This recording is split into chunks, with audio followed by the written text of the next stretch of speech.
Dans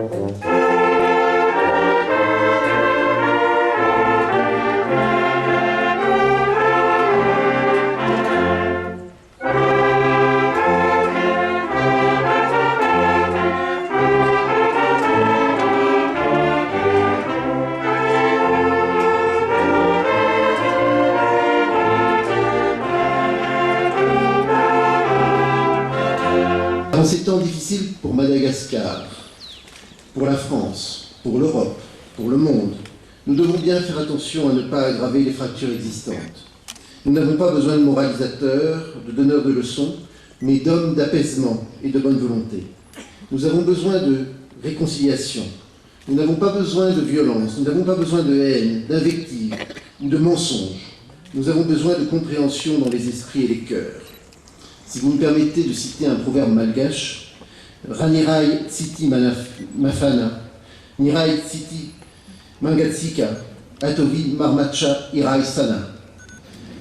Littéralement, si l'un n'aime pas le chaud et que l'autre n'aime pas le froid, faites le tiède, faites la part des choses, faites la part du compromis, faites la part du consensus.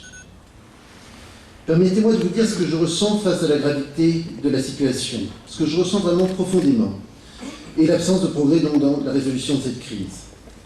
Tous les efforts de négociation ont échoué à Maputo, à Addis Abeba, à Pretoria. Toutes les tentatives de médiation n'ont pu aider à surmonter les méfiances, les animosités. La plupart des bailleurs de fonds ont dû arrêter leur aide, ou pour certains ont même suspendu leurs accords commerciaux. L'Union africaine a pris des sanctions. La situation n'a jamais été aussi dure pour les familles confrontées à la précarité et à la misère grandissante. Le chômage qui affecte les uns et les autres ne cesse de grandir, fragilisant un tissu social éprouvé. Je pense donc vraiment, très sincèrement, à tous ceux et à toutes celles qui souffrent actuellement de la pauvreté, qui perdent l'espoir de voir un monde meilleur aussi se réaliser pour leurs enfants. Je pense aussi au monde rural malgache, qui constitue la très grande majorité des forces vives de ce pays et qui continue à se voir écarté des processus de décision. Je pense aussi à la classe moyenne malgache, qui avait placé tant d'espérance dans le redressement de ce pays et qui le voit stagner. Je pense à ceux et à celles qui sont partis parfois à l'étranger pour étudier, apprendre, travailler, et dont le désir de mettre leurs services et de mettre leurs compétences au service de la modernisation de Madagascar ne peut encore s'accomplir. Je veux être clair avec vous. Je n'entends pas conduire le procès de cet échec. Je crois que c'est un jeu dangereux et trop facile de vouloir désigner des boucs émissaires, qu'ils soient d'ici ou qu'ils soient d'ailleurs. Je veux d'ailleurs vous exprimer mon incompréhension personnelle vis-à-vis de certaines diffamations ou insultes publiques, notamment celles portées à l'égard des personnalités qui œuvrent pour la résolution de la crise malgache, qui ont essayé d'y apporter quelque chose. Je vous laisse mettre les noms que vous souhaitez derrière. Ensemble, institutions et mouvances politiques et sociales malgaches, organisations internationales, organisations régionales, groupes internationaux de contact, nous n'avons pas su, nous n'avons pas encore pu trouver une solution satisfaisante pour sortir de cette crise malgache. Alors s'il y a échec, c'est peut-être aussi parce que le bon diagnostic n'a pas été fait. Que la crise malgache de 2009-2010 n'est peut-être pas une crise conjoncturelle, venue comme ça par hasard, et qu'elle s'enracine peut-être beaucoup plus profondément dans une spirale historique de vengeance et de violence. N'aurait-on pas gagné à mettre plus clairement sur la table les origines de ce conflit, les véritables intérêts en jeu? Ce sont des questions. N'aurait-on pas gagné à écouter ceux qui demandaient avant tout de penser les vieilles plaies? Donc, quand prendra fin ce cycle nihiliste et destructeur? Est-ce que cette crise politique, par contre, pour regrettable qu'elle soit, ne pourrait-elle pas être l'occasion pour les Malgaches, pour nos amis malgaches, appuyés par leurs partenaires internationaux, d'analyser vraiment et de prendre en compte les blocages structurels et culturels qui font obstacle au développement de ce pays?